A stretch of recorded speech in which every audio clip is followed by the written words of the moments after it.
Hey there, welcome back to the channel. Today I'm going to be showing you my favorite way to start using double stops in your guitar playing. And if you're wondering what double stops are, it's just the term that we use to describe playing two notes at one time. So if you always feel like you're stuck playing one note at a time when you are riffing or soloing, this video is for you. So the very first thing we need to talk about is location and where these double stops are going to live on the fretboard. Something that I really like to do in my videos when I learn something new is relate it back to something that I already know. In this case, all of the double stops we're about to learn are gonna live on top of our position 1 minor pentatonic scale. So it would look like this.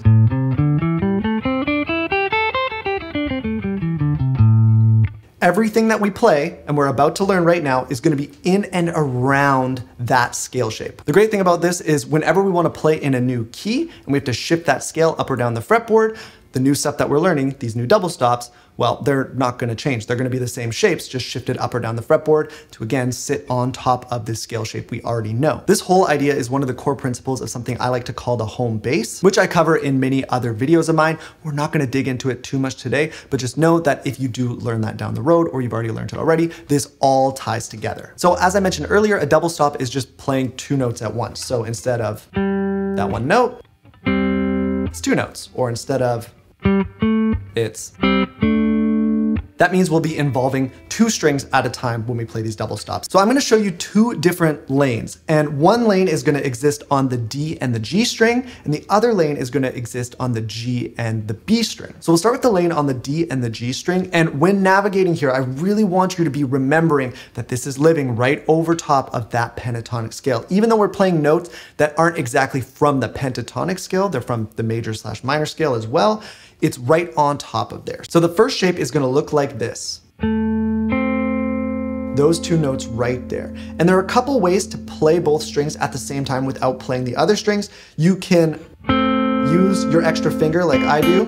So hybrid pick it. You can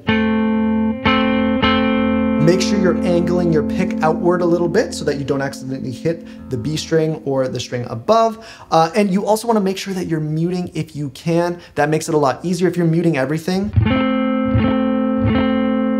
Right, with my left hand, I can rake through all the strings and still play these. We're not going to touch too much on the muting today in this lesson, but that is the first shape, however you decide you want to play it. Okay, and then you can do the same shape, slid up 2 frets. Right? Now we're gonna slide up one more time, but we're gonna change the shape a little bit. So instead of this one that is separated by 2 frets, we're gonna go here. So this finger is gonna move up 1 fret, and this finger up here is gonna move up 2 frets. So now we've got, and that's as high as we're gonna go. And then we're gonna go down, and it's gonna be the same shape as this one. Okay, and again, this is living on top of that whole home bass idea. And what we're actually playing here is thirds, so major and minor thirds. I don't want you to think too much of the theory right now because it's more about memorizing the shapes and how they sound, but technically that is what you're doing. So that is gonna be lane number 1, that's it. It's gonna be those 4 spots right there, and then we are gonna move up to the G and the B strings. And these shapes are gonna look a little bit different because for the B string, we always have to compensate because the tuning's not exactly even. So this one's gonna look like this. First one like this. Next one like this. Next one like this. And then our very last one. So now we go right on this string. Again, pick it however you want to.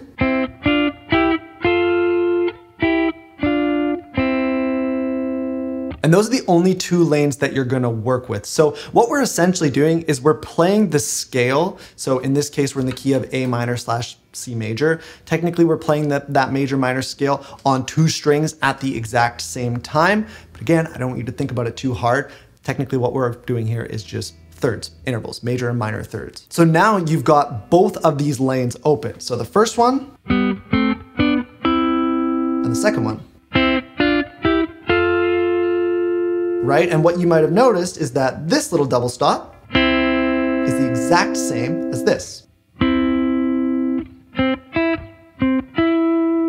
those are the exact same two notes. That means obviously you can use them interchangeably when you're writing riffs or you're soloing. And the idea here is to just show you what you have access to. You wouldn't play them in a row necessarily like this. What you could do is as you're improvising, let's say,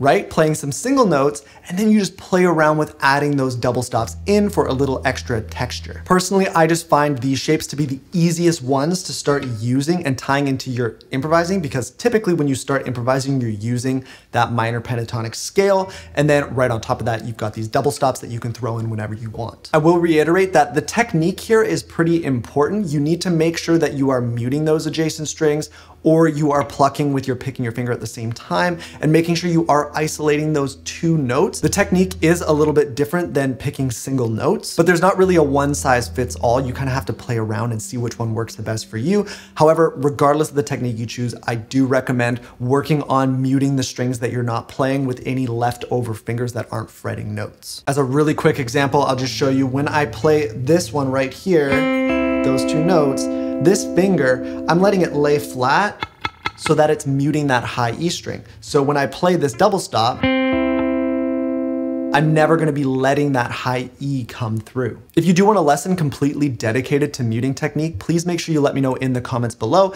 If enough of you guys request it, I will definitely make it for you. Now, the last thing that I wanna do here is I actually wanna show you a double stop riff / lick that I use all the time, and you can incorporate into your playing however you want. Typically, I don't show you licks, but this one's so cool that I kind of have to. And for this one, we're actually gonna make a couple little changes. We're not gonna play all thirds, so the shapes are gonna be altered a little bit in two different spots, and we're actually gonna play fourths instead. Again, the intervals, they don't matter that much. It's more about the shapes. But we're in this same position, and we're gonna start, instead of playing this here like this, we're actually just gonna play those two notes right on top of each other. And then the next is the same, up 2 frets. And then we're gonna climb up to there, okay? So back on the thirds, and then we carry on up.